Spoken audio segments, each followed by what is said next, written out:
Olá a todos que estão chegando agora, sejam muito bem-vindos a mais um episódio do Marvi Podcast e hoje um episódio especial onde a gente vai contar um pouquinho sobre os nossos 5 anos de empresa, erros, acertos, aprendizados nessa trajetória e a gente quer compartilhar com você, empreendedor, isso que a gente viveu aqui, que a gente vive aqui, para que talvez alguns insights possam te ajudar aí na sua jornada.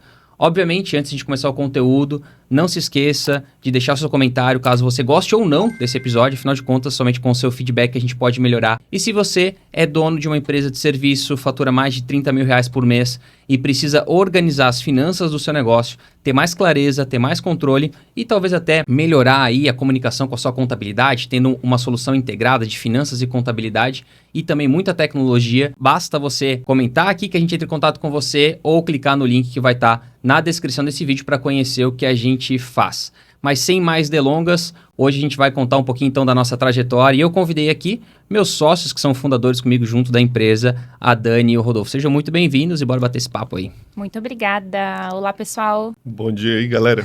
Não sei a hora, o horário que vocês vão ver isso, mas eu sou o Rodolfo, diretor comercial aqui da Marvi, sócio do Manuel e da Dani aqui. Eu sou a Dani, sou gestora de cultura da Marvi.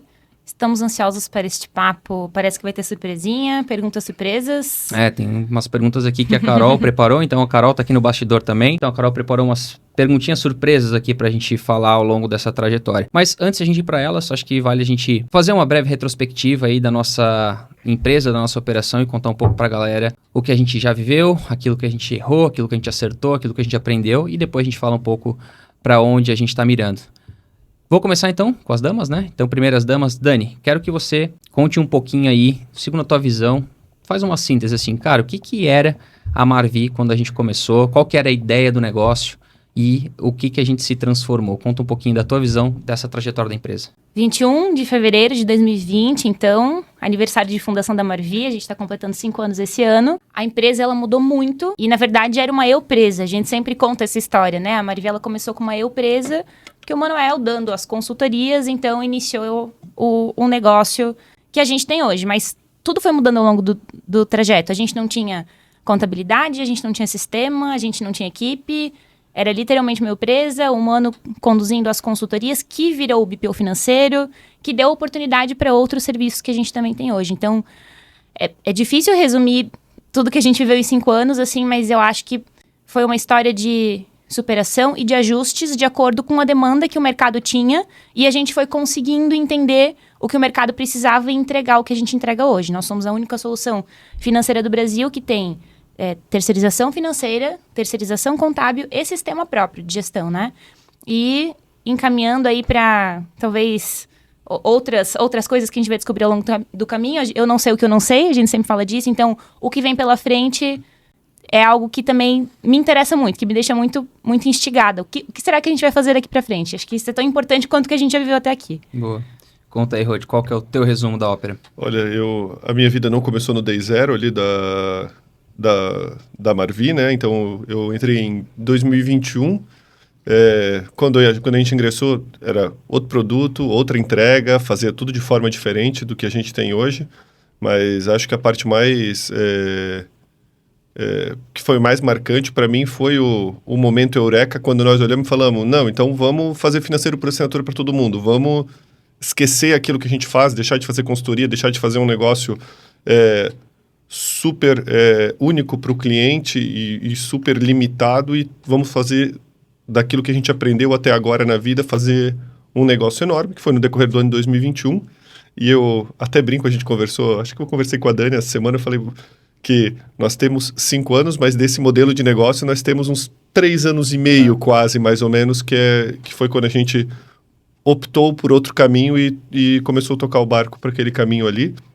Mas concordo com a Dani, a gente não sabe, todos os anos que a gente passa, se a gente olhasse um ano para trás, a gente não saberia o que a gente, primeiro, está fazendo hoje e o que a gente está entregando hoje para o nosso cliente, né? Então, a cada ano a gente coloca novos produtos, coloca as novas soluções, até cria outras linhas de receita e vai revolucionando o negócio a cada ano e é muito maluco, né? É um fato curioso também sobre o início da empresa, né? O ano que iniciou a empresa foi bem quando estourou a pandemia, né? Uhum. Então, lá em 2020, quando eu comecei fazendo consultoria e depois quando você chegou também para fazer consultoria para alguns clientes, a gente tinha um negócio local, né? Que era literalmente atender os clientes aqui da nossa cidade e da região.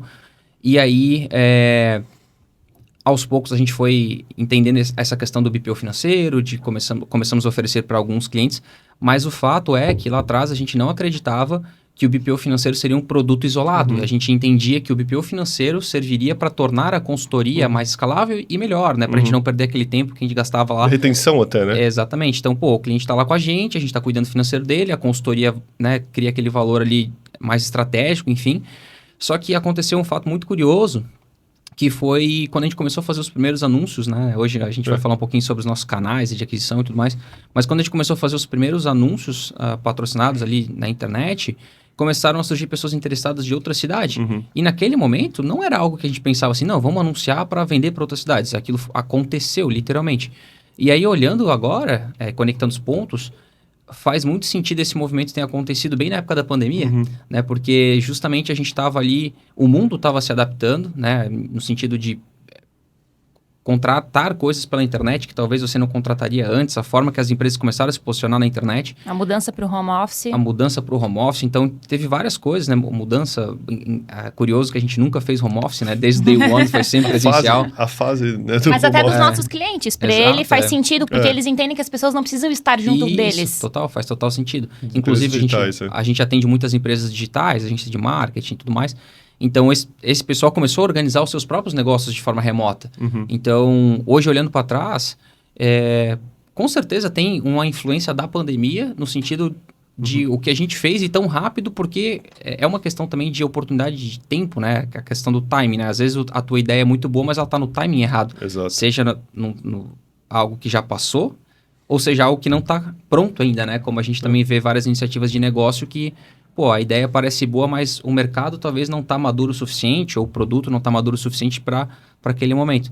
Então, da pandemia para cá, eu acredito que a principal transformação de negócios em linhas gerais foi essa questão das pessoas confiarem e contratarem negócios à distância. E aí, Rodolfo, passando a bola para ti, eu quero que tu comente um pouco sobre aquilo que a gente estava falando essa semana, da importância que tem hoje a marca da Marvi esse ecossistema que a gente construiu na confiança para os nossos clientes contratarem nossos serviços, né? Então, a gente comenta, pô, o cliente está lá no Nordeste, vê um anúncio, clica no anúncio, faz uma reunião de venda e faz um Pix, muitas vezes, de 3, 4, 5, 10, 15 mil reais. Caiu na conta ontem. 20 e poucos mil, né? Essa semana a gente teve aí um recorde, né? De valor de contrato de uma empresa do Mato Grosso? Do Mato Grosso. Mato Grosso, né? Então, pô, um Pix de 24 mil reais e não somente isso, né? Acho que mais importante do que isso, um contrato de 15 mil reais por mês, de 12 meses, que tende a ser renovado. Então, se a gente for pensar no volume de dinheiro, no tempo de vida, é muito dinheiro. Sim. Então, no teu ponto de vista, o que fez a Marvi hoje ter essa presença de mercado e gerar essa confiança através da internet, né? Então, o que tu enxerga? Primeiro, né, explicando um pouco do meu background, eu vivi comercial a vida inteira, né? Eu tenho quase 40, mas então eu tenho mais de 20 anos de área comercial, passei por tudo desde venda enterprise, de vender contas de milhões e coisas grandes, né? Muito maiores até do que aquilo que a gente vende aqui hoje. E essa visão que eu tenho de mercado hoje de vendas internas, inside sales, né?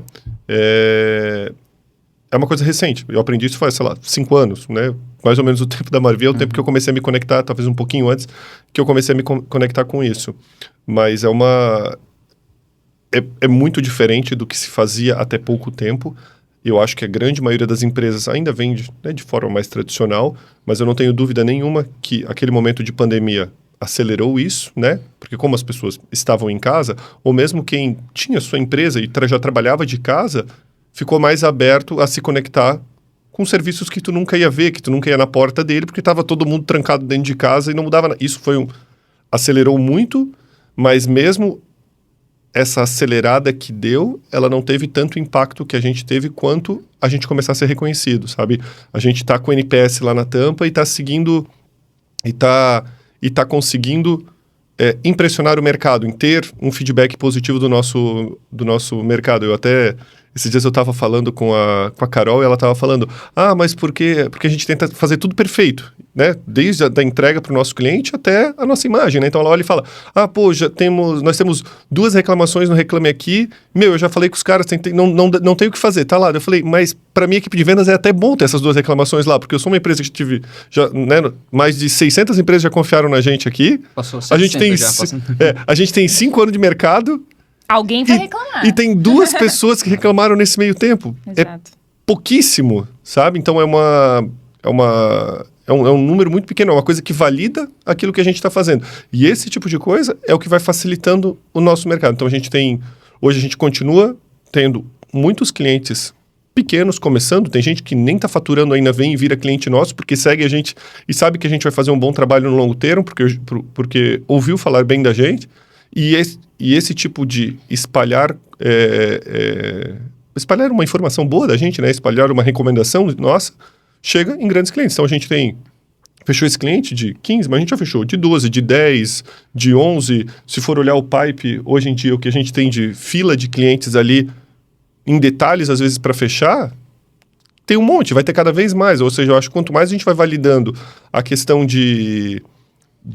da qualidade do nosso serviço, vai ficando mais claro para todo mundo que é um bom serviço, que é uma boa entrega, que vale mais a pena do que o cara ter isso interno, que a qualidade do que a gente entrega, muito dificilmente o cara vai conseguir fazer isso internamente na empresa dele, a gente vai avançando nesse mercado, a gente vai validando mais a nossa marca. Então, eu acho que essa questão que no começo era muito mais difícil comprovar a qualidade daquilo que a gente fazia, era um desafio bem grande, quando a gente vendia lá atrás, e até, né, tinha que trabalhar com um preço um pouco menor. Hoje em dia, essa parte de comprovar o que a gente faz, cada vez mais a gente faz reunião, o cara fala, não, eu sigo vocês há um monte de tempo, já vejo as coisas, sabe?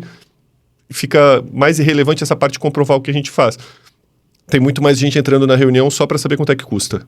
Boa. Isso quer dizer que o nível de consciência já está muito mais alto. E a gente ainda a gente ainda é não é nada, muito pequeno, nada, sabe? E já está nesse ponto. Então é uma coisa muito legal, e eu acho que isso tende a crescer, tende a ficar cada vez maior isso. Essa questão de indicação também, a gente está com um programa de indicação bem forte, a gente tem cada vez mais clientes indicando outros clientes para serem atendidos pela Marvi.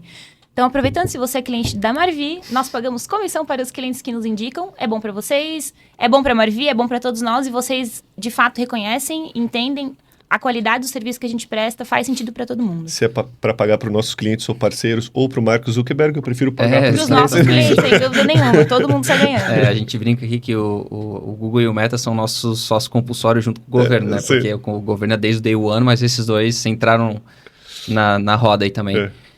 Dani, e para você que também já fez de tudo, né? Então, acho que é legal a gente ressaltar que, quando a gente olha a Marvi hoje, o nosso negócio, as pessoas que a gente tem aqui, os departamentos, parece que, né, tudo organizado, tudo lindo, mas na prática, nós 3 aqui literalmente já fizemos de tudo. Uhum. E até a gente tava brincando, né? Agora há pouco, tem uma reunião de venda pra Dani fazer, e a Dani chegou a fazer até reunião de venda. E tem clientes na base até hoje que fui eu que fechei a venda. Então, tô um pouco enferrujada, mas literalmente, sei fazer. Né? Mas sobre pessoas, né? Que eu acredito que de fato foi a tua maior contribuição para a empresa e continua sendo até hoje, né? O Rodolfo, a gente brinca que quando você se afastou ali por conta do nascimento da Clara, foi um período meio conturbado aqui, essa parte de pessoas, e a gente brinca que se não tivesse a Dani, talvez isso aqui ia ser uma escola de louco, né? Então, é muito importante o teu papel aqui dentro também, para, de fato, muitas vezes fazer esse trabalho de ser mais humano, porque a gente está no dia a dia, muitas vezes imerso aí, cara, em meta, em pressão, em cliente, processo e tudo mais, e a gente acaba esquecendo, não de forma intencional, mas muitas vezes, né, sem querer, literalmente, de olhar um pouco mais para as pessoas. Então, a tua contribuição foi muito importante e continua sendo para a gente ter uma cultura forte, que, inclusive, é um dos alicerces para a gente conseguir ter o nosso modelo de franquia hoje, que a gente vai falar um pouquinho mais para frente. Transmitir isso para os nossos franqueados, para que eles, de fato, vivam isso na prática e não seja só aquela plaquinha na parede, né? Então, falando de pessoas, no teu ponto de vista, qual foram os maiores desafios que a gente enfrentou? E quais foram as nossas maiores conquistas, aquilo que tu se orgulha em relação a gente, cultura e pessoas de modo geral? Legal. Quando em algum momento a gente olhou que não daria mais para fazer gestão de pessoas do jeito que a gente fazia, muito próximo das pessoas, a gente precisou criar processos. Então, acho que a principal contribuição foi ter criado uma área de gente cultura mais estruturada, porque pessoas também precisam de processos para serem gerenciados. Então, toda a questão de jornada de colaborador, desde a parte de recrutamento e seleção até o acompanhamento do onboarding desse colaborador, entender o que está acontecendo, todas as rotinas recorrentes que a gente tem na área, a gente não tinha isso construído. Isso era passado de você para as pessoas, de mim para as pessoas, e é muito fácil. Não é que é muito fácil, mas é muito mais fácil fazer gestão de pessoas quando a gente está próximo delas. Só que hoje a gente tem um time de 35 pessoas interno, mais 26 franquias com as suas respectivas equipes. Se eu não conseguir capilarizar isso e fazer com que as nossas lideranças e ter processo, né, difundam a cultura e conversem com as pessoas e entendam das pessoas, eu não consigo fazer isso sozinho. Então, eu preciso criar processos também para fazer gestão de pessoas. Então, essa criação, essa jornada, essas recorrências que a gente fala que precisam ser olhadas, a questão de estar o tempo todo olhando, fazer pesquisa de clima, entender como eu posso melhorar, estar disposto a ouvir as pessoas, fazer capacitação de liderança, cobrar que as coisas sejam feitas, cobrar que as one-on-one sejam feitas. Então, isso foi com certeza a maior contribuição que a gente conseguiu fazer, que eu consegui fazer em relação à área de gente cultura, estruturar esse processo. E o principal desafio da área de pessoas são as pessoas, né? A gente conseguir manter essa cultura viva, manter essa cultura, e não só viva, porque ela está o tempo todo mudando também. Mas o que a gente acredita em primeiro lugar? Por que a gente está aqui? Qual que é o nosso propósito? E a partir disso, eu tomar ações e entendendo como que eu posso melhorar, o que eu preciso ajustar. E isso é um desafio constante, é um desafio diário. Como que eu converso com as lideranças, como que eu capacito elas, como que eu meço se as coisas estão indo bem ou não. Então, e esse é um desafio constante que a gente vai ter. E nós somos, em primeiro lugar, uma empresa de serviço. Então, a gente tem muitas pessoas no time. A gente precisa de pessoas para conseguir entregar o nosso serviço. Então, não somos só uma empresa de tecnologia que coloca lá o sistema para rodar, tem alguns devs e o cliente contrata. Não, eu preciso de bastante gente para fazer o negócio acontecer. Então, nosso maior desafio é isso, manter a cultura viva. Boa, legal. Se você que está assistindo aí tem uma empresa de serviço e precisa melhorar a sua cultura, a Dani, ela tem aqui um compromisso com a gente para esse trimestre, vou falar assim, que é a gente disponibilizar para vocês um material sobre liderança e cultura, como construir um manual de cultura. Então, a Dani não comentou, mas a gente tem um manual de cultura muito bem estruturado, que reflete tudo isso que a gente pensa, a forma como as pessoas devem agir. E a gente está para lançar aí, já iniciamos, mas aqui é um compromisso público que a Dani vai fazer, né, Dani? De lançar esse material para você que tem uma empresa poder também implementar e estruturar uma área de gente e cultura no seu negócio. Então, se você quer ter acesso a esse material, comenta aqui, libera o manual, Dani, tá? Libera o manual é ruim, né? Libera o manual. Libera o manual de gente e cultura, então, que a Dani vai assumir um compromisso público aqui de preparar esse material e compartilhar com vocês para ajudar vocês, até porque, como a Dani falou, nosso propósito é apoiar o empreendedor, então a gente compartilha também o que a gente acertou e errou por aqui para tornar a jornada de vocês um pouquinho mais fácil.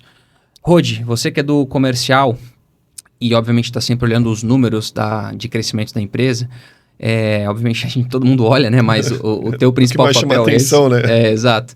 Mas conta um pouquinho pra gente daquele platô que a gente viveu ali em 22 e 23 e que a gente partiu para o modelo de franquias, né? Então, a gente teve um crescimento muito acelerado, especialmente em 22, né? Como você falou, nosso modelo atual de franquia ainda tem menos tempo, né? Do que os 3 anos, mas o comercial, digamos assim, que é essa máquina de vendas, geração de demanda do marketing, site sales, tem aí uns 3 anos e pouco.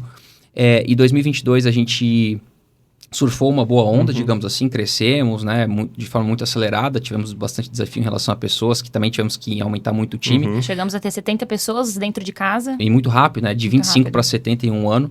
Então, mas o que aconteceu ali? A gente teve um platô de crescimento por praticamente 2 motivos, né? Um é retenção e a outra aquisição, que também deu uma patinada, e a gente teve que se reinventar.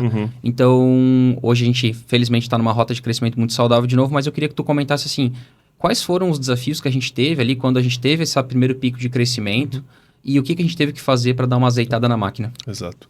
Eu acho que a gente teve, talvez tu não lembra, a gente teve 2 platôs que a gente ficou. A gente teve um platô que a gente ficou em 2021, ainda antes da gente fazer máquina de vendas, que nós ficamos batendo no mesmo número, e daí depois nós demos uma rampada e batemos no mesmo número. Eu espero que o próximo demore um monte de tempo para fazer isso, mas eu acho que esse foi o principal, que foi nessa fase de crescimento nossa, uma coisa que eu ainda acho que a gente sempre foi razoavelmente capaz na nossa área de vendas, né? Nós tivemos desafio de churn, tivemos desafio de rotatividade de equipe, de treinamento, de qualidade de mão de obra e de coisa assim, mas uma das coisas que a gente que eu, na minha cabeça, até por experiências passadas, sempre tentei focar muito foi em diversidade de canal de aquisição de cliente, sabe? A gente nunca, ou eu não lembro de nunca, a gente nunca se apoiou só num canal. De vez em quando a gente tem um canal que se destaca, que vai lá para cima.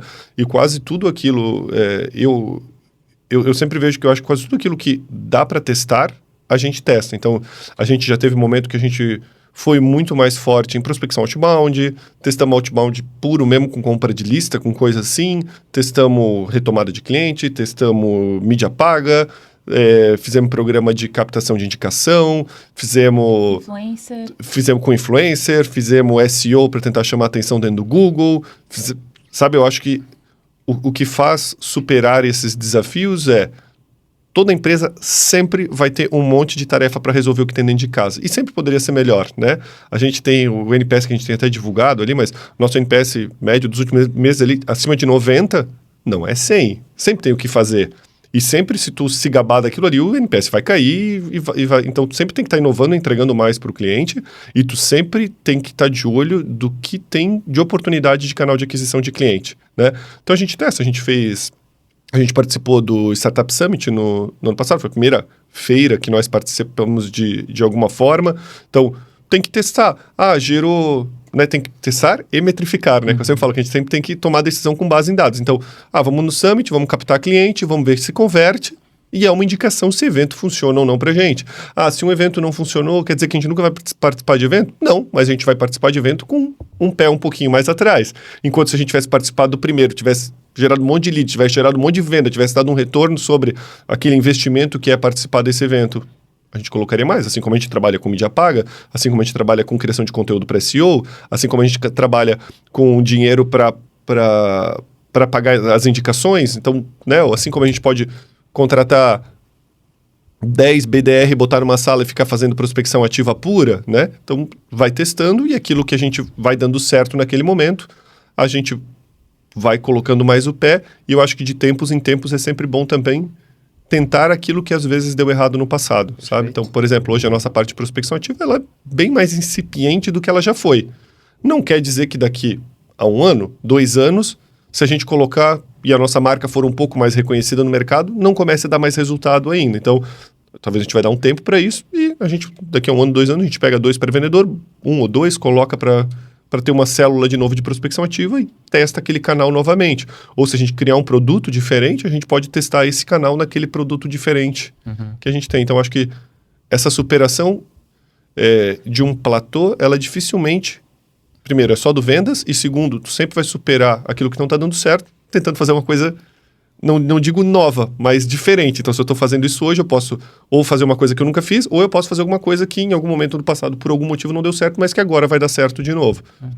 Próprio canal de aquisição o próprio canal de indicação, que hoje em dia é um canal super importante para a gente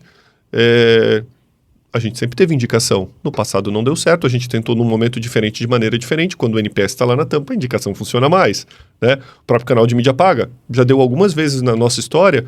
A gente passou alguns meses com problema nele. Não quer dizer que a gente tem que jogar o canal fora e falar, não, isso não vai mais funcionar, tá ruim, vamos embora. Não, tem que mexer, tem que adaptar, melhorar e seguir ele. Eu acho que sempre tem que estar procurando alguma coisa de novo para fazer, sabe? Sim. Uma hora, qualquer solução que tu tiver, uma hora ela vai estagnar, ou uma hora ela vai dar errado, e daí tu tem que sempre avaliar, vou melhorar ela, ou vou procurar a próxima. E para tu procurar a próxima é bem mais fácil quando tu tem umas 4, 5 funcionando ao mesmo tempo, que se aquela melhor que tu tinha deu uma estagnada, tu vai para a segunda melhor e coloca mais força nela. E uma coisa que eu acho que é motivo de orgulho aqui para nós é a questão de dados, né? A gente, em CRM, a gente manda muito ali bem, né? Desde o começo da empresa, desde o começo da máquina de vendas. Tem histórico de tudo, desde os primeiros clientes. Exato. E é difícil ver isso numa empresa do porte da Marvi, assim, no porte que a gente está hoje até faz mais sentido. Mas a maioria tá olhando para isso, do tamanho que a gente está hoje, está começando a olhar para isso. Agora, e a gente tem praticamente desde o começo, né? Mas ainda assim é difícil, né? São poucas empresas do nosso porte que têm uma estrutura de CRM do jeito que a gente tem hoje, né? Em questão de ferramenta, em questão de processo, fluxo lá que tem lá dentro. Então, essa também é uma super dica aí para você que é empreendedor. CRM, né? Porque hoje a gente está vivendo um momento também que a gente já tem muita base de contato dentro do CRM e que hoje a gente por conta também desse movimento de inteligência artificial, a gente começa a olhar para a prospecção ativa de uma forma diferente, que é um pouco do que você falou. A prospecção ativa fria, daquele jeito que a gente estava tentando um tempo atrás, não performou tão bem. Hoje a gente tem algo um pouco mais assertivo, porque a gente faz uma prospecção um pouco mais quente, de retomada. Mas isso não muda o fato que a gente tem muito contato dentro do CRM, mais de 30 mil contatos. E hoje, com a inteligência artificial, a gente consegue ativar essa base de uma forma muito mais inteligente, né? Não sendo por pessoas, literalmente fazendo um trabalho de quebrar pedra, muito braçal, e tão pouco por aquela estrutura de marketing que ninguém aguenta mais, de e-mail templetado que ninguém lê. De ligação, oi, tudo bem? O cara nem sabe o que está fazendo, né? Exato. Então, hoje a gente consegue ser muito mais assertivo com inteligência artificial, que aí fica um insight aí também para você que está assistindo, que é uma das coisas que a gente está olhando muito aqui, não só em vendas, mas na empresa como um todo, mas falando especificamente de vendas, porque a gente está nesse tema, é colocar a inteligência artificial para ganhar, para consumir os dados e aí, de fato, conseguir tomar ações inteligentes e personalizadas, né? Acho que essa virada do ano passado, desse ano, né, que foi quando virou, né, esses chats, essas IAs interpretativas de material, acho que é a grande virada.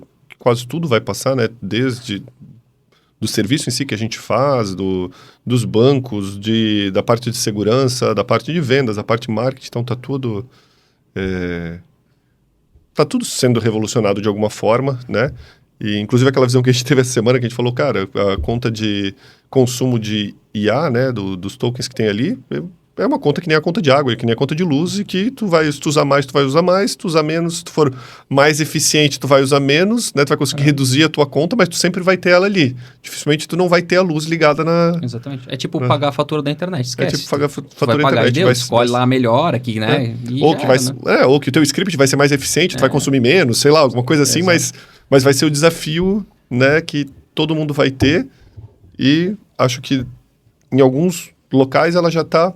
Principalmente nos mercados mais de vanguarda, ou quem é mais aberto a esse tipo de consumo, né? Que é a parte de marketing, a parte de vendas, né? Eu acho que quanto mais tu vai tendo mercados ou partes da empresa, setores da empresa, onde historicamente as pessoas que participam daquele setor são um pouco mais retraídas, isso demora um pouco mais para ser inserido. Agora, quando tem pessoas, né, que têm um perfil mais expansivo, que são mais abertas a novas tecnologias naquele setor, esses setores normalmente abraçam mais esses novos processos, né? Até o que tu citou, tipo, a de CRM, que é controle de tarefa e coisa assim. O CRM existe muito mais tempo para a área de vendas e marketing. E se tu for pegar outros ramos de negócio que poderiam também ter um controle de tarefa, controle de relacionamento com o cliente, coisa assim, que é, sei lá, advogado, médico, a própria contabilidade... A maioria ainda não tem, né? Não tem assim, um setor que controla os processos, os dados, o que já foi feito para aquele cliente, o que foi vendido, coisa assim. Então, é normal, né, que a IA chegue primeiro nesses pontos, mas caminho sem volta, e vai ser um diferencial de mercado, né, no mercado de vendas, isso, e quem chegar primeiro normalmente, né, bebe água limpa.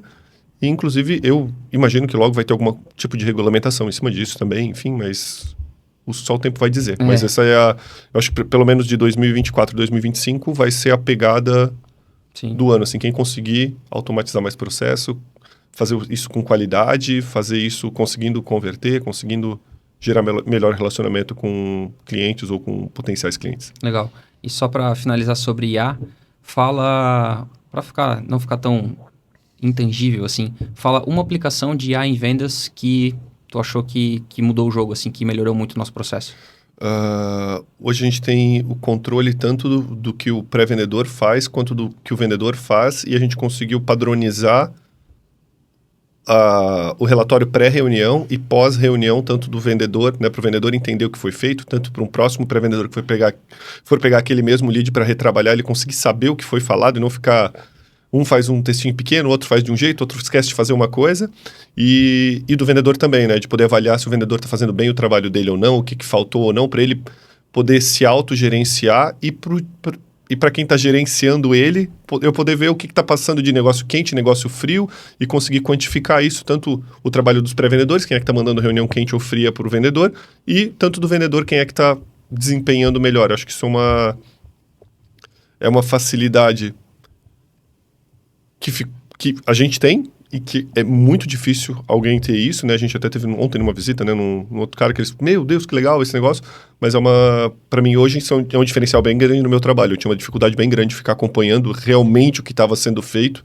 Hoje em dia, a maioria, quando um vendedor vem falar comigo, eu falo, não, eu vi o resumo da reunião, blá, blá, blá, porque eu consigo ver isso hoje. Então, e o mais legal é que foi setado uma vez, a gente entendeu que aquilo fazia sentido, obviamente que a gente pode revisitar o processo a qualquer momento, mas depois daquilo, todas as reuniões têm relatório. A IA ouve o que o vendedor falou, ouve o que o cliente falou, faz até leitura de temperatura, se é um lead quente, frio, se ele gostou ou não, dá sugestões. Se aplicou as técnicas, pegou os dados que precisaria. Muito legal. Ó, então fica aí para você também. Se você quer aprender a fazer o que a gente faz aqui, digita nos comentários IA em vendas. Se tiver mais de 10 comentários, eu vou fazer um webinário e mostrar para vocês como que funciona esse relatório automatizado. Mas tem que ter pelo menos 10 comentários, senão eu não vou fazer, hein? Dani, a gente estava falando desse platô que a gente viveu, né? E a gente teve um platô no sentido de vendas mesmo, de ter que acertar ali canais, principalmente. Acho que foi o principal fator. Concordo com o Rodolfo que o nosso processo de conversão sempre foi muito bom, né? No sentido de receber o lead, tratar o lead, marcar reunião, apresentar proposta, isso a gente... E organizar os dados das propostas no CRM, então a gente sempre foi muito bom. E o que realmente falhou, opinião minha mesmo, foi marketing, que é a questão de geração de demanda. Eu acho que ali a gente deu uma patinada muito maior do que no comercial, né? Eu tenho um ponto sobre canal, porque é uma coisa... Eu não digo que é patinar ou um erro e coisa assim, porque é tudo sempre questionável, e eu falo que a gente participa dessas... Às vezes tem gente conversar com a gente, fala, como é que tá a taxa de conversão, como é que tá isso, como é que tá aquilo, como é que tá o... E todo mundo quer achar uma bala de prata para alguma coisa, e na verdade não tem, e isso é muito customizável com o teu negócio, tipo, prospecção ativa funciona, não funciona, mídia paga funciona, não funciona, canal de indicação funciona, não funciona. Cara, depende do teu produto, depende do teu posicionamento no mercado, depende do tamanho do mercado, depende do teu ticket, depende de um monte de coisa. Não tem... Eu sempre falo que tem muita gente que fala, mas prospecção ativa tem uma taxa de conversão menor, babá. Eu vou dar um exemplo aqui, né, que eu sempre que alguém vem com esse papo para mim, eu sempre falo, já tem um case de prospecção ativa que o cara vendia muitas vezes na ligação do pré-vendedor já e ele tinha 80% de taxa de conversão na ligação ativa. Sabe o que o cara fazia? Ele tinha...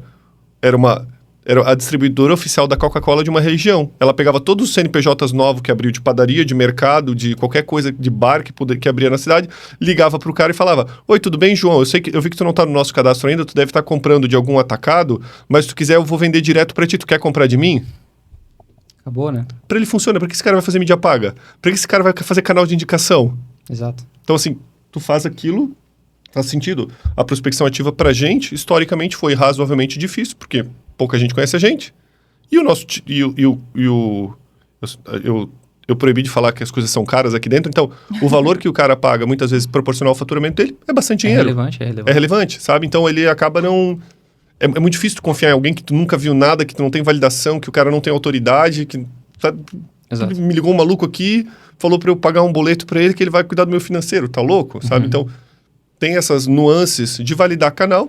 E, de novo, né? Não funcionou agora, não quer dizer que nunca vai funcionar. Total. Né? E por isso que a gente está sempre testando e através dos dados validando se faz sentido. Testando pequeno, né? Mas o marketing, o canal de mídia paga, a gente... É engraçado, né? Porque 22 foi o que puxou a carroça, 23 foi terrível, 24 começou terrível e a gente azeitou 24 praticamente o canal de mídia, né? Semestre de 2024 mas mesmo em foi 23, desculpa, mas mesmo em 23, se a gente pensar, teve momentos que a gente olhava e falava, caraca, acho que tem muita gente anunciando, ou tem gente muito grande, porque aquilo que a gente fazia parou de funcionar, talvez esse canal não... A gente várias vezes se questionou se o... Se o canal era aquilo ali, aquele era o caminho. Tanto é que testamos várias coisas também nesse meio tempo, algumas deram mais certo por um tempo, deram mais errado, mas sempre, tipo, testando e tentando melhorar aquilo, mas várias vezes a gente... Se questionou. A gente não olhava assim e falava, porque seja interno, seja externo, mas quem está cuidando disso não está cuidando bem. A gente olhava e falava, cara, o que está acontecendo? E é um ralo de dinheiro, né? Porque o mídia paga é aquele negócio, se tu... Exemplo idiota, né? Se tu botar um stand numa feira de negócio, mas a feira de negócio não tem aderência com o teu produto, com o teu serviço, e tu não vender nada, o dinheiro foi embora, porque a feira acabou, teu stand tava lá, morreu. E a mídia paga tem um pouco disso, né? Que por mais que ela possa até reverberar no longo prazo, é difícil. No curto prazo ali, se não tá funcionando, é muito difícil aquilo virar negócio lá pra frente. E o foda também, eu acho que o cara se conter e olhar meio que não virar o jogo do tigrinho, assim, sabe? Tô vendendo pouco, minha empresa tá ferrada, mas eu tenho um saldo no cartão de crédito, vou dar uns 10 mil em mídia paga, ver se eu salvo a empresa. E às vezes tu tá cavando mais um buraco, sabe? Também do cara se conter e olhar e falar... tem que começar colocando, sei lá, 1.000 pila por mês, eu não posso... É o P&D, perder dinheiro, né? Então, vai desenvolvendo aos poucos. Não, exato, o que eu posso perder, né? Exato. E a gente já teve alguns momentos que a gente perdeu muito dinheiro, né? Total. Então, mas é saber até onde tu pode ir também é parte de conhecimento. Isso, eu pensei nisso agora, até eu vou dar uma olhada, se eu descubro algum case de empresa que eu acredito que podem ter empresas que quebraram por causa de mídia paga, sabe? Não tenho dúvida. De olhar e falar, eu tenho que entregar o número, o cara vai lá, dobra, triplica a verba, que seria racional ele fazer isso. Não dá conta de converter. Não dá conta de converter, vem a fatura do cartão e ferrou, né? Exato. E aí a empresa quebra quando falta dinheiro. A gente sempre fala... Por falta de caixa, não por falta de lucro. Exato. Né? Exatamente. Mas beleza, então... Dani, aí a gente tava falando do platô comercial, dos ajustes, mas a gente teve um platô também de churn, de retenção, né? Sim. Então, o platô de crescimento da empresa tem mais a ver com a retenção do que com o comercial, porque a gente sempre colocou uma quantidade de faturamento novo para dentro mês a mês, que é muito acima da média de mercado. Então, assim, isso não tem o que questionar, mas a gente teve o balde furado, né, das empresas de serviço. Pessoal, dono de agência, BPO financeiro, né? Arquiteto, dinheiro, qualquer coisa. Vocês sabem o que a gente está falando, mas então a gente teve um desafio muito grande com o churn, né? Que são os clientes que saíram da base.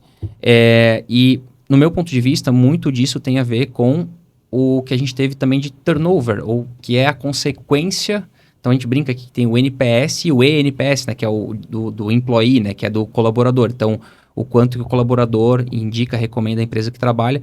E geralmente essas duas coisas, elas estão intimamente conectadas. Porque se tu tens um eNPS baixo, significa que as pessoas não estão motivadas e tudo mais. Não estão engajadas, não entregarão aquilo que é necessário para manter o cliente na base, com qualidade. Exato. Então, se tu tens um eNPS baixo, possivelmente o teu NPS vai ser baixo. Até por isso, gente, cultura, né? Também é tão importante metrificar dados assim como o comercial. Exato. Mas, então assim, o NPS é basicamente o termômetro do churn, né? Então, se o NPS começa a cair, possivelmente o churn vai aumentar. E o teu eNPS é o termômetro do teu turnover. Então, se o teu eNPS começa a despencar, o teu turnover aumenta. E aí, por conta desse turnover também que a gente teve em 22, 23 ali, que foi quando a gente estava com esse time, que a gente cresceu muito rápido, desafio de cultura e tudo mais, a gente teve muito churn e por conta disso a gente também ficou nesse platô de crescimento a gente vendia e tinha que repor os clientes.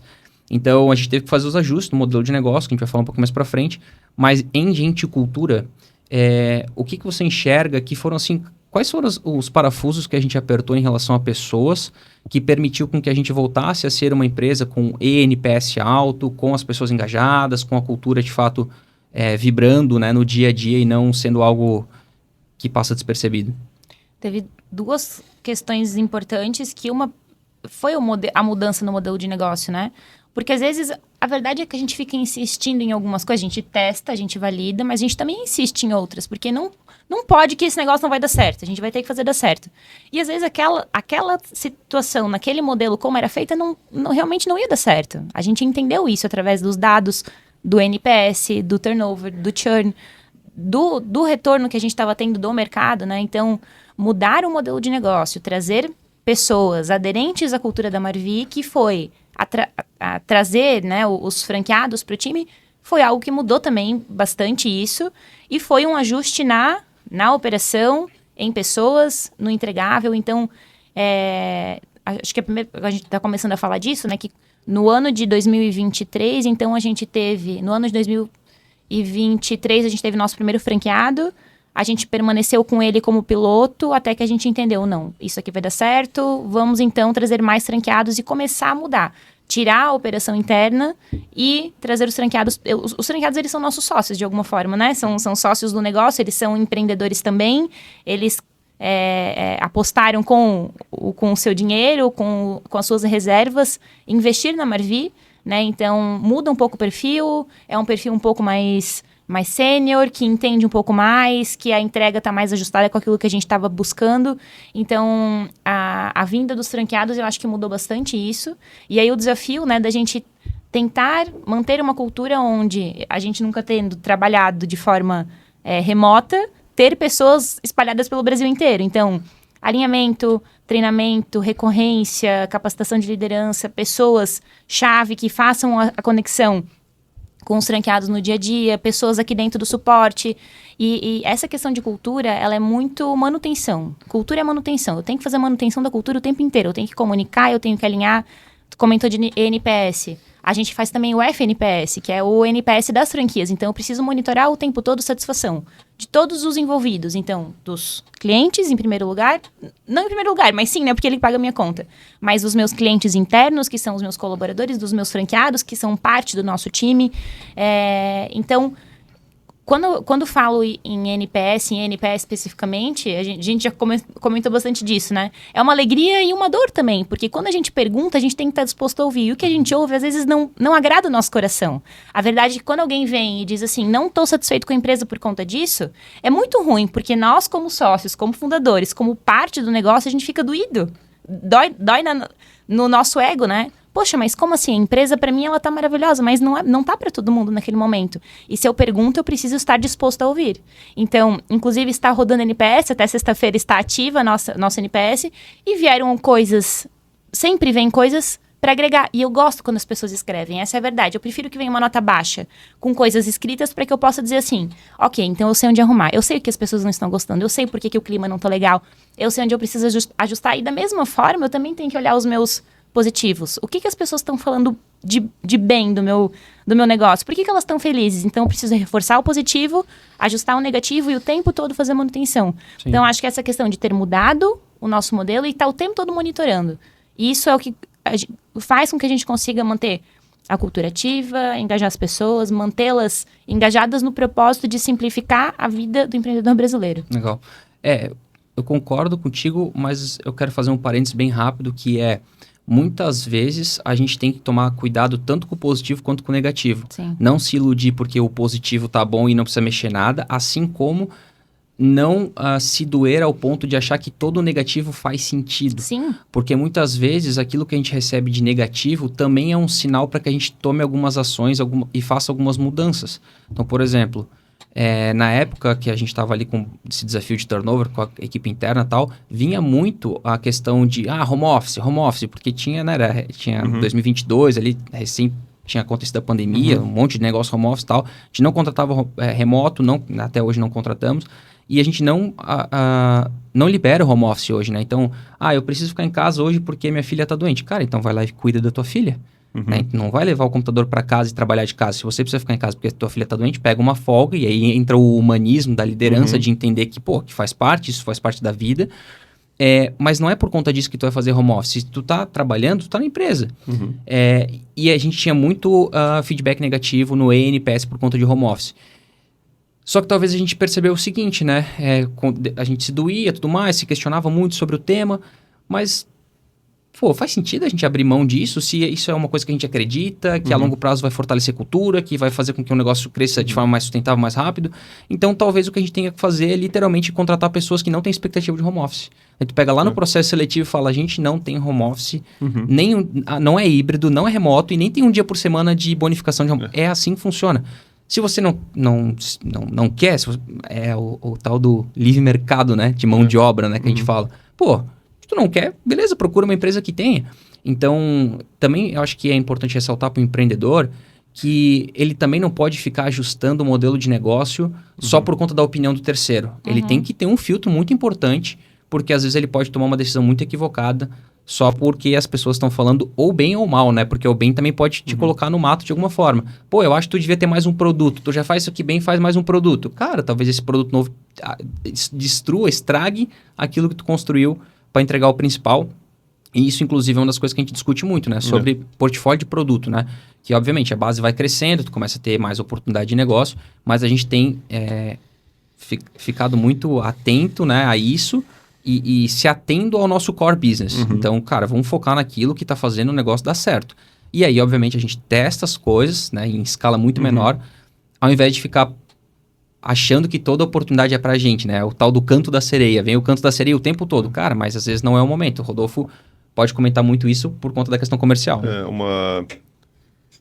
Eu tenho a mesma visão que vocês têm de NPS. E uma coisa também é ligada à outra dos dois lados. Ou seja, se teu NPS está piorando, provavelmente o teu NPS pode piorar por uma questão interna.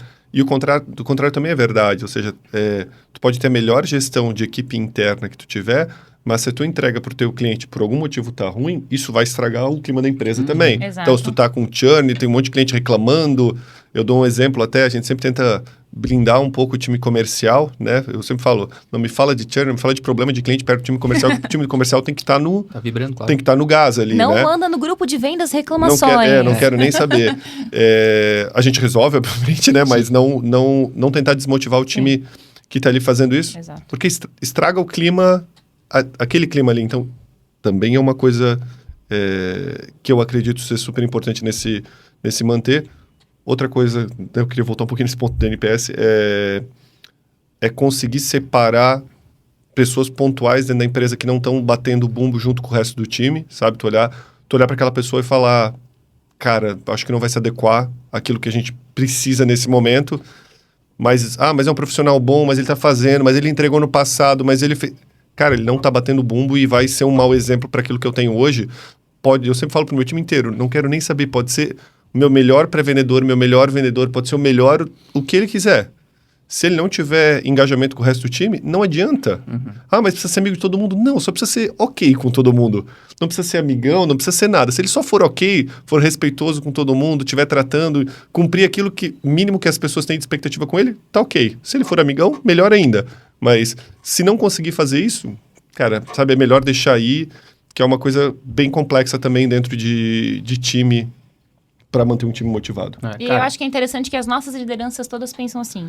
Cultura, né? Isso é cultura. E isso em empresa tradicional, Rodolfo sabe muito bem, porque já viu muito isso, né? Empresas familiares tradicionais, cara, sempre tem aquele cara que tá lá há 30 anos, não, mas ele é uma pessoa super importante. Que só reclama. E tá lá, cara, muitas vezes... Pendurado. Isso foi uma coisa também, um insight legal que aconteceu com a gente, e não foi só uma vez, foram algumas vezes, que foram mudanças na estrutura de liderança, ali, de organograma, digamos assim, que quando a gente mudou, quem estava embaixo despontou de forma absurda, porque o líder era uma trava para quem estava embaixo. Sim. Então a gente fez algumas mudanças e, cara, assim, se tem uma coisa que, para mim, é uma das coisas mais difíceis de empreender e de ter um negócio, é demitir gente que tu gosta e que muitas vezes a pessoa se preocupa com a empresa, mas ela não tá mais no momento certo, na hora certa.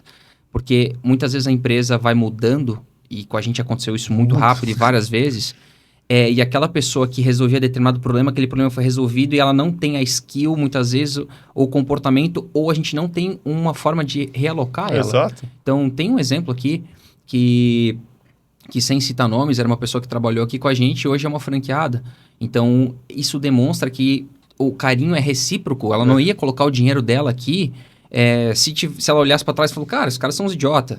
Então, assim, só que foi um momento de empresa que a gente olhou e falou, cara, a gente precisa fazer um ajuste, porque senão o negócio não vai... E aí tem um ponto, né, que muita gente tenta criar espaço ou criar posições que não existem e que não precisam existir para acomodar uma pessoa que já fez, e aí tu vai perdendo eficiência, enchendo o custo e muitas vezes desmotivando pessoas que olham para aquilo e fazem, cara, não faz sentido, né? Então a gente sempre toma um cuidado muito grande com isso também, né? Acho que pensando nesse caso, tem até quando eu acho que tem um pouco mais de maturidade, até eu tenho outra visão para comprar uma franquia, né? Falar, vou comprar uma franquia porque eu já estive lá, eu sei que eu entreguei para eles, me trataram bem, mas eu sei que eles vão fazer o que precisar para isso ter sucesso. Exato. E na realidade, quando tu vai comprar uma franquia, o que tu quer? Porque Exato. que bombe, que tenha sucesso, porque todo mundo tem que ganhar dinheiro, né?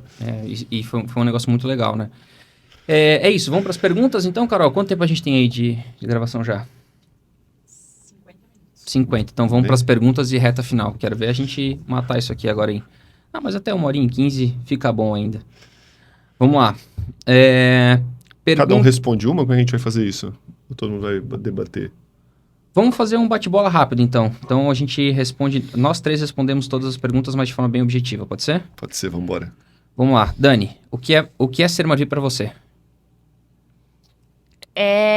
Ser transformação. Estar disposto a ser transformação. Para mim é revolucionar o mercado de gestão de empresas do Brasil. Boa, legal. Para mim é contribuir com a nossa economia e com o desenvolvimento socioeconômico, apoiando os empreendedores e tirando um pouquinho do fardo do desafio que é empreender nesse nessa insanidade que é o nosso país, né? Vamos lá. Qual foi a inspiração para a criação da cultura e dos valores da Marvi? Foi a cultura que já existia. Então, a partir da nossa cultura, né, independente se você faz gestão, a cultura ela existe, a gente sempre fala isso. Então, a partir do que a gente já fazia, já acreditava, a gente deu nome para aquilo. Então, agora faz sentido eu ter os meus 10 valores e atitudes, porque é isso que a gente vive no dia a dia e é isso que eu quero que as pessoas vivam no dia a dia. Então, essa foi a principal inspiração. De fato, que a gente já vivia, a gente só deu nome para aquilo ali. Acho que também é o nosso modo de ser, de nós três, né? Eu acho que quase todos os valores ali veio de alguma coisa que algum de nós já falou em algum momento do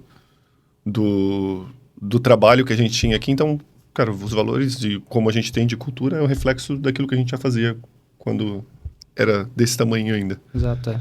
E para mim a cultura ela é esse conjunto de princípios e valores também, né? Que é a forma como a gente se comporta e acredita nas coisas. Então, ele é um grande guard-rail, né? A gente brinca aqui que é para não deixar as pessoas capotarem, os carros capotarem e sair da estrada. Então, a cultura, ela mantém as pessoas alinhadas porque é a forma como a gente pensa, acredita e se comporta. Então, para mim, é muito isso. E aí, claro, a cultura da empresa é reflexo daquilo que a gente acredita, né? A gente tem um valor que é a questão dos detalhes, né? Que os detalhes importam.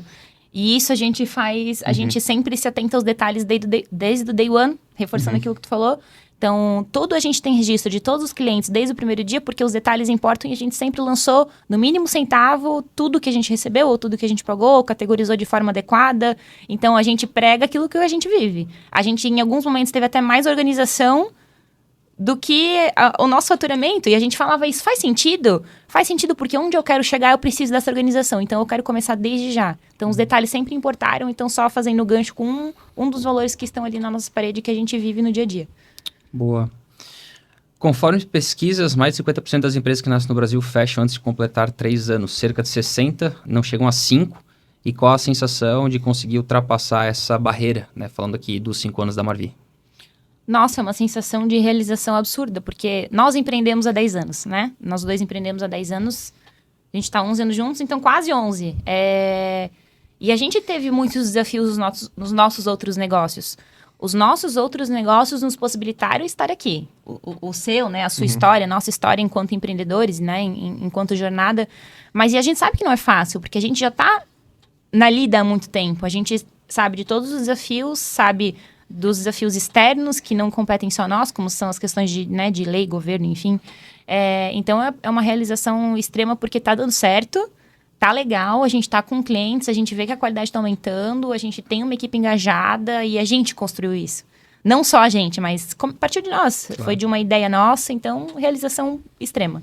Pô, tô admirado com os 40% que fazem 5 anos. Eu pensei que era menor esse dado. É verdade. Né? É bastante coisa. Porque talvez são as empresas que não fecham formalmente. Porque imagino que deve ter um monte de empresa aberta. Assim, tem muito MEI hoje em dia, tem muita gente que é PJ só, mas pode ser, ok, beleza, mas eu acho que é mais ainda. É mais, se for pegar principalmente na economia tradicional, aí, que abre de padaria, mercado, posto de gasolina, essas coisas assim, deve ser uma loucura. Mas o que a gente fez de diferente, eu acho que primeiro, por que a gente chegou, né, o que a gente sente fazendo isso, eu acho que, cara, é fruto de conhecimento que a gente adquiriu prévio, né? Essa aqui é a minha segunda empresa que fez 5 anos, a outra eu vendi. Boa. Então, é conhecimento prévio, é baixar a cabeça, é uma coisa que eu falo bastante, porque, cara, poucas coisas na vida dão tão certo quanto baixar a cabeça e trabalhar para tu salvar o teu negócio. Então, cara, trabalha, vai fazer dar certo. Então, acho que é um pouco reflexo de experiência que a gente teve antes. Tem muita gente que dá o primeiro tiro super certo, ou que acerta por algum outro motivo, mas é muito difícil, né? Tu tem que tentar adquirir experiência antes para fazer alguma coisa que presta. Então, acho que é um pouco disso. Boa. A minha sensação é muito mais no sentido de olhar para trás e ver como foi importante a gente ter mantido o foco e ter tido paciência, né? Porque as coisas não acontecem do dia para a noite e os outros negócios que a gente teve, por conta da idade, por conta da pouca experiência, a gente muitas vezes mete os pés pelas mãos, é muito ansioso. E até a tua vinda, né, para a empresa, eu acho que ter você como sócio também foi super importante para mim e para a Dani, né, que também somos uma família, para a gente olhar para algumas coisas e falar, cara, dá tempo ao tempo, sabe? Tipo, trabalha, faz acontecer, vem aqui e seja menos ansioso, porque no fim do dia é um pouco sobre isso também, a gente controlar a nossa ansiedade e ter essa visão mais de longo prazo. É claro que tu precisa fazer ajustes, né? É natural. Mas, ao mesmo tempo, a gente tem que ser mais conservador, talvez, em alguns aspectos. Claro. E isso foi uma coisa muito importante que eu aprendi contigo e que hoje, quando eu olho para trás com a gente fazendo 5 anos, eu vejo o quão importante foi.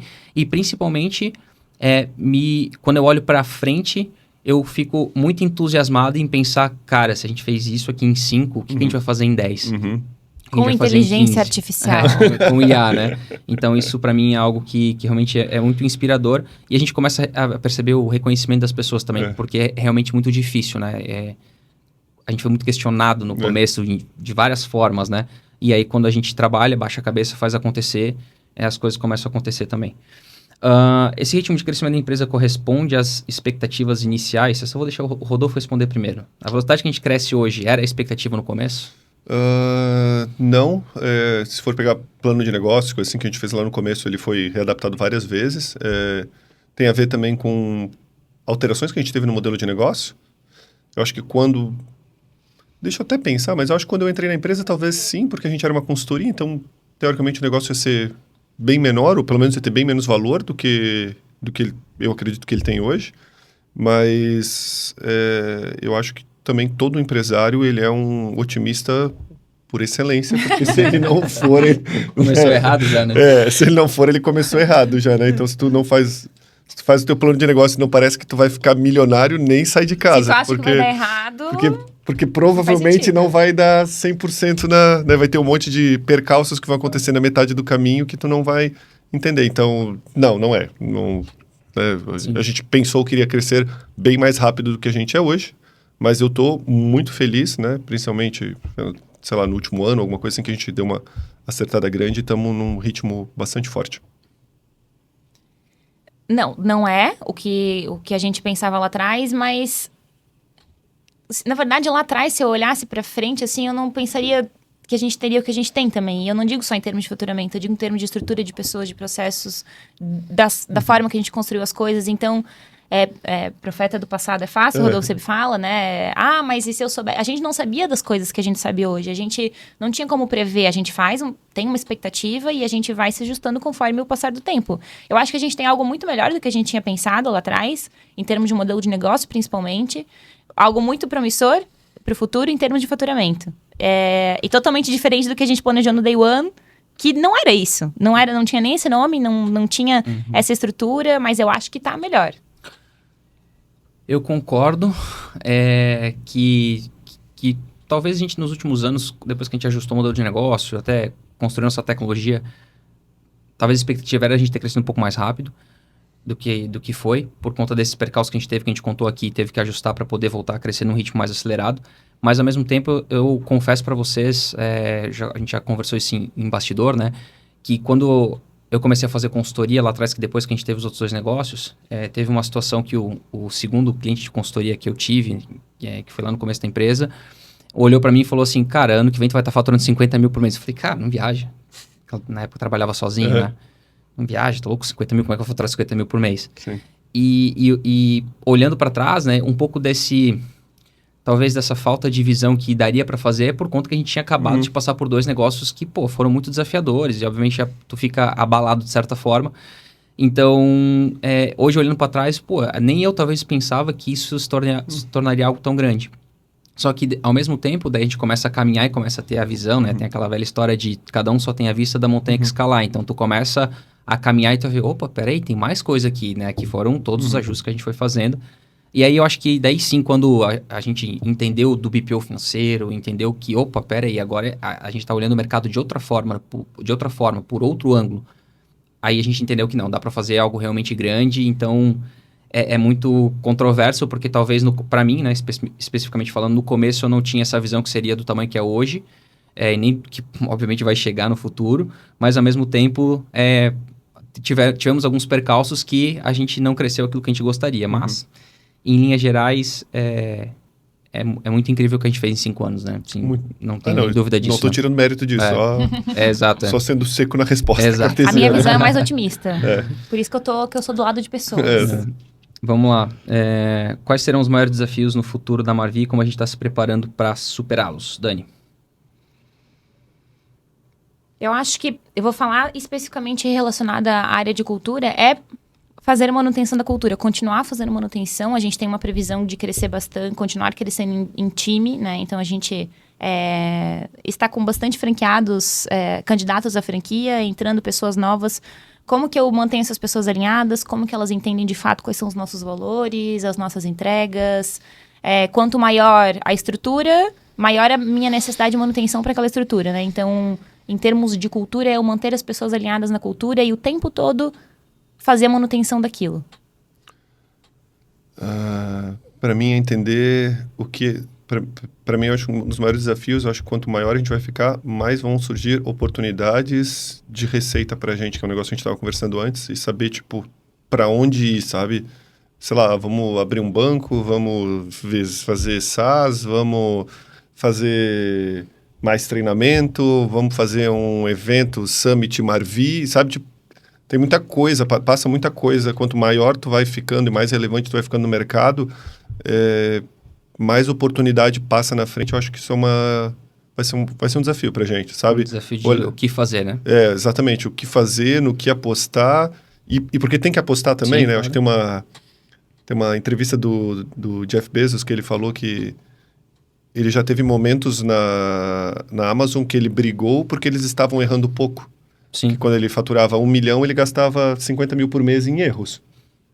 E hoje em dia ele não faz isso proporcionalmente. Então a chance dele não estar inovando porque ele está errando pouco é razoável, sabe? Então, saber... Ou seja, a gente tem que errar um pouquinho e tem que testar algumas coisas, mas eu tenho que também saber escolher e não me enfiar em muita coisa fora que pode atrapalhar o nosso trajeto. Perder o foco, né? O motor de crescimento A, motor de crescimento B, o Mano sempre comenta isso. Mas eu não posso ter o B, o C, o D, o F, o G e o J, porque eu não... Tem que escolher, né? Exato. Posso ter o ABC? Para mim, o maior desafio, assim, que daí tem a ver um pouco das próximas perguntas, a gente vai ganhar eficiência com IA, com um monte de coisa, mas para mim, o desafio continua sendo pessoas, no sentido de trazer cada vez mais pessoas que nos ajudam a ir para o próximo estágio de negócio, né? Seniorização do time e pessoas que entram e que mudam o jogo de verdade. Então, isso tem a ver com aquilo que a gente consegue fazer aqui, proporcionar para que essas pessoas tenham interesse em vir, tenham possibilidade de crescer junto com a gente, e também tem o desafio de encontrar essas pessoas e se conectar com essas pessoas. Então, para mim, é isso, assim. Tanto é que o modelo de franquias se deu muito por conta disso também. Então, como que a gente faz para encontrar os próximos líderes, né? Então, pessoas que a gente trouxe, que hoje fazem toda a diferença aqui, e quem serão os próximos? Então, para mim, isso é muito latente. Vamos lá. Vocês possuem algum caso marcante de algum cliente que teve um grande impacto positivo após contratar a Marvi? Isso eu deixo o Rodolfo começar também. Eu não tenho muito contato com o cliente depois que eles fecharam com a gente, né? Deixa eu falar então de uma venda que eu fiz antes, que a gente estava comentando que eu nunca fiz venda, mas a gente tem um cliente, por exemplo, que ele está conosco, acho que é um dos que mais está tempo conosco há 4 anos. Ele entrou na consultoria, foi uma venda que eu fiz. É um dos clientes que mais gera indicação para nós. Eles são super parceiros nossos, que é o pessoal da Jefferson Branco, a Letícia. Então, eles trazem muita indicação, eles estão com a gente. Jefferson Branco Arquitetura. Jefferson Branco Arquitetura. E ele é, sério, incrível. Sigam ele lá nas redes sociais, ele é um gênio, ele é incrível, assim. E ele é um cara muito criativo. E ele nunca gostou de financeiro administrativo, por isso que a irmã dele, que tinha um pouco mais de aptidão para isso, entrou no negócio como sócia. Mas ela também começou a entender a necessidade dela atender mais clientes, estar por dentro dos projetos, fazer a gestão dentro do escritório, porque tem outras pessoas no time junto com eles. E aí o financeiro ficou conosco, ficou nas nossas mãos e está até hoje, né? Então, são parceiros nossos e é um exemplo que eu trouxe que eu acho que impactou bem positivamente a vida deles. Eu acho que quase todos os nossos primeiros clientes ali, dá para falar da Henk também, né? Que eu acho que, não querendo dar mérito para a gente, porque é 99% mérito dele, mas acho que a gente tem uma participação dele chegar onde eles estão hoje, né? Eu acho que quase todos... A gente teve mais contato com os primeiros clientes, porque hoje em dia entra dezenas de clientes novos todo mês. Dificilmente a gente consegue acompanhar, até porque tem sigilo de dado, tu não fica vendo as coisas que os caras estão fazendo, né? Mas acho que desses primeiros que a gente lembra... a gente causou mais impacto para o cara conseguir estar onde está hoje, sabe? E esse impacto se dá ao longo do tempo também, né? São clientes que estão há mais tempo conosco. Então, conforme o relacionamento vai aumentando, o tempo vai aumentando, a gente vai... E de novo, não estamos querendo tirar mérito deles, é o mérito deles de fazer... Sim. Que é o nosso mote de venda, né? Eu sempre falo, cara, eu vou mostrar os números para ti.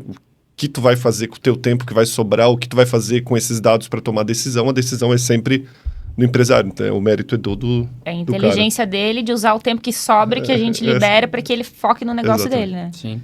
E tiveram alguns outros casos, assim, sem entrar muito em detalhe de quem, né? Mas, por exemplo, clientes que receberam um investimento ou que venderam parte da empresa porque tinham os dados organizados, conseguiram. Verdade. Então, assim, isso não, o impacto que a gente causa para os clientes não se dá somente no dia a dia, no contas a pagar e receber, mas sim, muitas vezes, preparar a empresa desse cliente para poder dar o próximo passo. Seja, a credibilidade ao dado, né? Exato. Então, para ele poder, a gente está falando aqui de o que a gente vai investir, o que a gente vai fazer. Cara, se tu não sabe os números, como é que tu vai? Então, eu tenho muita convicção, até por conta de casos que a gente conhece, que os clientes puderam dar passos adiante porque eles tinham os negócios organizados. Então, isso, para mim, é um negócio muito legal também. Vamos lá. Com o avanço acelerado da IA, como vocês enxergam o futuro da Marvi nesse cenário? Essa você começa respondendo. Então tá bom, vamos lá. Eu acredito que a IA, ela vem para trazer muita eficiência, muita produtividade, não tenho dúvida disso, né? Então, se você é dono de um negócio e não está olhando para a IA, por favor, comece com o ChatGPT, faz um assistente, bota no YouTube lá como criar um assistente no ChatGPT e paga $20, pague $20, pelo amor de Deus, para ter o pago.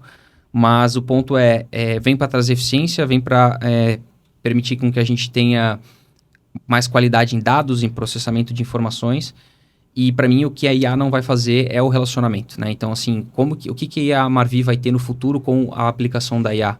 Ela vai ser melhor para o nosso cliente no sentido de processar mais informação, dar relatórios em tempo real, permitir com que ele consiga usufruir da IA plugada nos dados da Marvi, né? Porque a IA, basicamente, tu precisa de volume de dados e qualidade de dados. Então, quando a gente tem o financeiro organizado e esses dados categorizados, então tem volume e qualidade, tu entrega isso para a IA, obviamente o output vai ser positivo.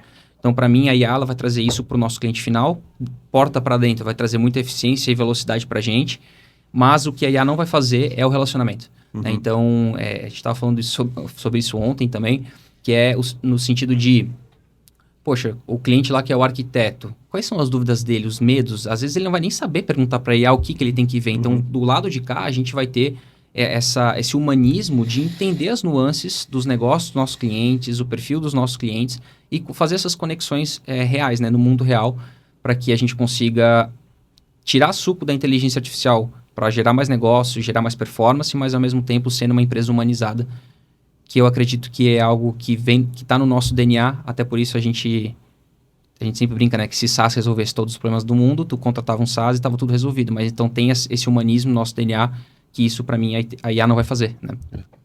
Eu acho que oportunidade e desafio também tá todo mundo tentando enfiar a IA em tudo, né? Eu acho que o desafio até porque é bonito, né? Ou seja, quase todas as empresas, principalmente nesse mercado de startups, essas coisas assim, tá todo mundo falando de IA o tempo inteiro, que eu acho que é legal, mas sempre destinar o que é útil e o que vai te trazer ganho de performance, né? Porque todas as revoluções que a gente teve no mundo inteiro, desde a máquina a vapor, do computador, do fax, da internet, né? Todo mundo sempre teve uma visão assim, meu Deus, vai ficar todo mundo desempregado, e nunca aconteceu, só que todo mundo produz milhões de vezes a mais. Tu pegar um advogado, um arquiteto, quantos projetos ele produzia por mês ou por ano em 1800, em 1900, em 1950, no ano 2000, e quanto ele vai produzir agora, a produtividade está crescendo, né? Mas tu sempre tem que ter a pessoa ali.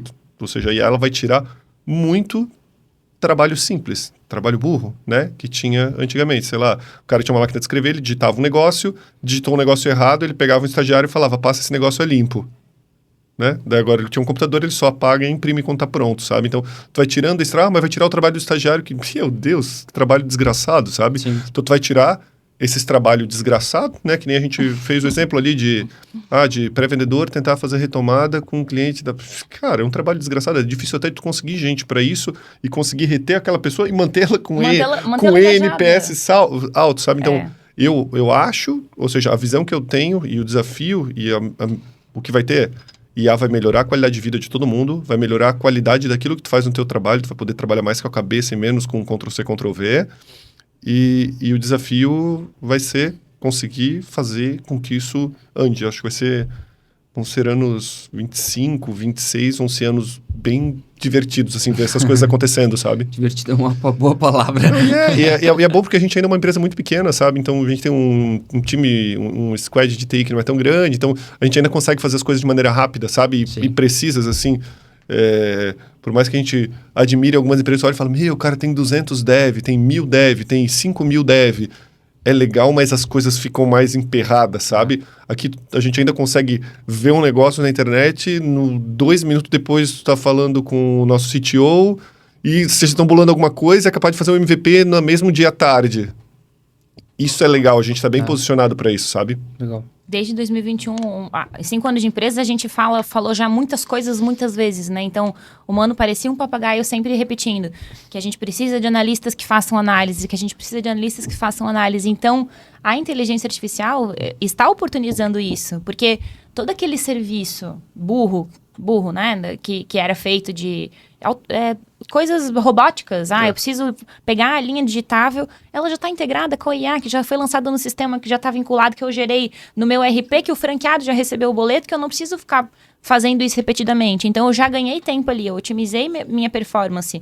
E agora eu preciso de pessoas que tenham relacionamento, que façam, de fato, análise, que consigam sentar com o cliente, fazer a leitura dos dados, que é isso que o cliente quer. Que as coisas sejam bem feitas, que a gente garanta de forma padrão, que a gente garanta a qualidade do serviço, e alguém que consiga dizer assim, o teu negócio está indo bem, ou o teu negócio está indo mal, e essas são as minhas sugestões para você. Até aquilo que a gente comentou aqui já, que a gente já está usando bastante, que são esses relatórios, né, de conseguir acompanhar tudo, ver tudo, levantar a mão, só que ainda tem que alguém olhar para isso. Alguém tem que olhar para o cara e falar, cara, tu fez isso aqui dessa forma, deveria ter feito de outra forma. Alguém tem que olhar isso. Exato. A IA, talvez um dia ela faça, mas ela nunca é muito tempo, né, mas eu acho que ainda está muito distante o fato da parte criativa, da parte da nuance, do contato, de como falar, o que falar, sabe? Então, essa parte eu acho que vai demorar um pouquinho mais, mas a parte mais rápida que vai acontecer nos próximos meses e anos é tirar o trabalho repetitivo, aquele trabalho mais chato que ninguém quer fazer. Boa, legal.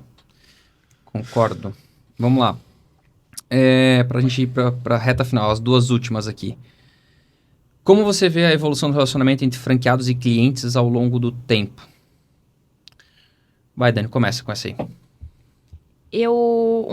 Um dos problemas que nós tínhamos quando o atendimento era dentro de casa é que, com a rotatividade de pessoas, com a saída de colaboradores, com a entrada de novos, a mudança de carteira ocorria com muito mais frequência. E isso aumentava ruídos na comunicação, problemas no atendimento, erros operacionais que também ocasionavam os churns. Então, uma das coisas que a gente conseguiu melhorar muito com a vinda dos franqueados é que geralmente o cliente ele entra e se ele sai dentro da mesma franquia. Não fico rodando ele dentro de operador, né? E quanto mais o tempo passa, mais relacionamento eu crio. Mais eu melhoro a minha comunicação, mais eu entendo daquele cliente, mais eu entendo o que ele precisa. Da mesma forma o cliente também me entende, fica mais tempo comigo, me indica. Então, essa questão de aumentar o tempo do cliente com quem está atendendo ele, melhora a qualidade do serviço. Eu acho que só traz vantagens para o nosso negócio. Eu acho que vai crescer, ou seja, o relacionamento ou seja, a ligação de um cliente com a franquia, ela vai ser cada vez maior. Então, quanto mais tempo o cliente passar, mais ele vai estar apaixonado pela franquia dele, se estiver sendo prestado um bom serviço. E eu acho que a lógica normal, ou seja, como eu vejo que isso vai acontecer, vai ser cada vez maior e vai ficar cada vez mais intrínseco dentro da empresa do nosso cliente. Não tem caminho de volta a isso e foi feito para isso também e é o que, nesse último 1 ano e meio, 2, está provando que vai acontecer, né? Sim. A gente tem cada vez mais cliente que é fã do franqueado que atende. Se tu pensar em mencionar, em trocar, o cara, sabe, dá um problema grande ali. Semana passada foi o primeiro aniversário de 2 anos de um franqueado nosso. Então, 2 anos no modelo de franquia. Então, 2 anos. Pronto. 2 anos. Legal. Eu concordo e acho ainda que o franqueado, o principal motivo disso acontecer é que o franqueado tem visão de longo prazo. Claro. Que tem aquilo que a gente estava falando aqui, né? Que muitas vezes no turnover, né? No frigir dos ovos, de entra, sai gente aqui na empresa, as pessoas não tinham essa visão de longo prazo. Vou ficar com a Marvi. Então, o franqueado ele tem um interesse legítimo em ficar no longo prazo, né? Então, por conta disso, ele tem um interesse legítimo em construir um relacionamento de longo prazo com o cliente dele. Então, para mim, acho que esse é o principal ponto. É o alinhamento de visão de longo prazo, né? Que o cliente tem, obviamente, quando ele contrata um serviço, ele não quer cancelar, ele contratou para funcionar para ele e ele ficar com a gente a longo prazo. E do outro lado, o franqueado também tem esse interesse legítimo. Então, eu também acredito que vai só aumentar ao longo do tempo. E a última, efetivamente, se vocês... Essa daqui é boa. Essa daqui é para a gente fechar realmente chave de ouro. Se vocês pudessem voltar no tempo e dar um conselho para si mesmo no início da Marvi, qual seria? Eu já falei isso várias vezes. Eu demoraria mais tempo, eu teria amadurecido mais para a gente... Eu teria amadurecido mais tempo antes de investir tanto em tecnologia. A gente pagou um preço caro no começo, a gente botou muita grana em tecnologia desde o início. Só que é muito difícil olhar também como é que a gente estaria se a gente tivesse começado, sei lá, 2 anos depois, né? É sempre difícil olhar, mas eu acho que a gente começou investindo muito cedo em tecnologia. A gente podia ter rampado um pouquinho mais, mas... né? Quando dá tudo certo, né? Mas acabou a gente se desenvolvendo mais, né? A gente demorou para achar alguém realmente que comprasse, abrir a tecnologia, botasse o produto embaixo do braço e tivesse capacidade técnica e competência e gestão de equipe e a gente estivesse pronto para realmente desenvolver, sabe? Porque teve alguns momentos que a gente teve que começar quase que do zero, né? Tinha as bases, a gente sabia o que a gente queria, né? Esse precursor, essa coisa que a gente fez antes, deu essa base pra gente decidir o que a gente queria, mas a gente fez bastante coisa errada ali, então foi uma coisa que eu teria feito diferente, talvez. Eu acho que eu diria pra mim, pra ter um pouquinho de fé. Não que eu não tivesse, eu acho que eu reafirmaria essa questão de, né, just have a little faith, assim, tem um pouco de fé, porque as coisas vão dar certo, vocês estão fazendo aquilo que precisa ser feito, e as coisas vão, as melancias vão se encaixando na carroça, não da carruagem, a gente sempre fala, né? Então, ter fé que as coisas que a gente fez positivas renderiam os frutos que estão rendendo. E até pensando nisso, né? O que será que o meu eu do futuro falaria pra mim hoje? E aí, se eu pensar nisso, eu acho que o meu eu do futuro também falaria pra mim hoje, pra que eu tenha fé no momento que a gente tá vivendo agora. Porque o que a gente tá fazendo bem feito. Eu tenho certeza disso. Então, não tem como dar errado. Se a gente continuar assim, apostando em pessoas, apostando em processo, olhando para o mercado, ouvindo o mercado, tomando decisão com base em dado. Então, acho que ter fé na jornada. Boa. Eu acho que o principal conselho seria apostar mais em profissionais mais sênior antes de acelerar muito o crescimento do negócio. Acho que esse foi um desafio que a gente teve muito latente aqui, de perder a mão na proporcionalidade de profissional sênior e profissional júnior. Então, no nosso crescimento, a gente cresceu e a nossa base ficou... Parecia uma creche. Exato, Não estou tentando ser mais polido, mas o Rodolfo não me permite. Mas, cara, isso destruiu nossa Escola cultura. Escola de louco, creche, um pouquinho de tudo. Isso, no meu ponto de vista, estragou nossa cultura. Eu já falei isso em outras oportunidades, que, cara, tinha dia que eu não tinha vontade nenhuma de vir para a empresa, porque a gente chegava aqui e aquilo que a gente via não refletia aquilo que a gente acreditava. Então, para mim, esse processo que a gente está vivendo hoje me deixa muito contente, entusiasmado, que é essa seniorização do time, sabe? De trazer gente, assim, que não está vindo aqui só para cumprir, para bater ponto, para cumprir horário, e sim para entregar, para fazer o negócio crescer. E é lógico que todo negócio, ele precisa ter profissionais de diversas senioridades, né? De acordo com cada modelo de negócio, cada estágio de negócio, tudo mais faz parte. Mas o que a gente perdeu a mão, no meu ponto de vista, foi a proporção. Né? Então, assim, a gente tinha pouca gente sênior, pouco líder preparado para sustentar aquela quantidade enorme de profissional júnior entrando. E aí a gente estressou muito a empresa, estressou o time, estressou liderança e tudo mais. Então, é isso, assim, eu teria feito um pouquinho diferente isso. Teria contratado profissionais um pouco mais sênior, mesmo que a gente estivesse crescendo um pouquinho mais devagar no começo, estruturado. Mas, de novo, profeta do passado é fácil e que bom que a gente está resolvendo isso hoje, né? E para acalmar o nosso coração, a gente sempre fala, né, que não existe e se... mas e se naquela época eu tivesse feito? A gente não fez diferente, a gente fez daquela forma. E se hoje eu fizer de outra forma? É o único isso que existe, porque é olhando para o momento atual. E se eu mudar, pensando em perspectiva de futuro, ele existe, senão não. Exato. Bom, era isso. Acho que a gente falou bastante aqui, né? Não tenho dúvida, se você ficou com a gente até agora é porque você realmente está interessado em ouvir a história da Marvi. Mas espero que tenha agregado aí para você. Então, Carol tá lá, tá aqui. Boa, vamos dar um recado final para a turma aí. Então, primeiro de tudo, reforço. Gostou, não gostou? Deixa aqui nos comentários. Esse momento, feedback de vocês é super importante para nós, pro momento que a gente está aqui. A gente está o tempo todo tentando trazer um conteúdo relevante para te ajudar aí na tua jornada. Então, deixa seu comentário aqui pra gente. Não esqueça de seguir a gente também nas redes sociais, então, além aqui do YouTube. Segue a gente lá no Instagram, agora no TikTok, né? O TikTok da Marvi tá despontando, né, Carol? Então, a gente tá no Instagram, no TikTok, vai ficar aqui embaixo na descrição do vídeo também as nossas redes, porque lá a gente traz algumas pílulas, né? A gente traz um conteúdo um pouco mais rápido que pode te ajudar aí com insights no dia a dia. Eu sou o @insta do Mano no Instagram, então eu sou o porta-voz da empresa aqui. Rodolfo, quer falar o Instagram? @Bloemer_Rodolfo, ninguém vai conseguir digitar, mas não tem muita coisa lá também. Perfil fechado, sem seguidores. E você, Dani? Aproveitar esse momento, então, para dar uma mensagem de feliz aniversário para a Marvi. Parabéns para nós, parabéns para nós três enquanto fundadores. Parabéns para todo mundo que está conosco nessa jornada. Parabéns para os nossos colaboradores. Parabéns para os nossos franqueados. Parabéns para os nossos clientes. Que sejam os primeiros 5 anos de muitos que ainda vêm pela frente. Estou muito feliz e realizada com esse momento de empresa. E vocês fazem parte disso aqui. Obrigada por estarem conosco, ouvirem a nossa história, compartilhar com a gente, amarem a Marvi assim como a gente. Parabéns. Por isso que ela é gente cultura, né? Exatamente. Então é isso, pessoal. Obrigado mais uma vez. A gente continua se encontrando por aqui nas redes sociais e, eventualmente, você aí que tem interesse em se tornar cliente da Marvi, não deixe de entrar em contato conosco, porque certamente nós podemos apoiar você aí a organizar as finanças e a contabilidade da sua empresa com muita tecnologia e com muito humanismo, que é o que a gente prega aqui. Obrigado demais e a gente se vê no próximo episódio do Marvi Podcast. Valeu! Valeu!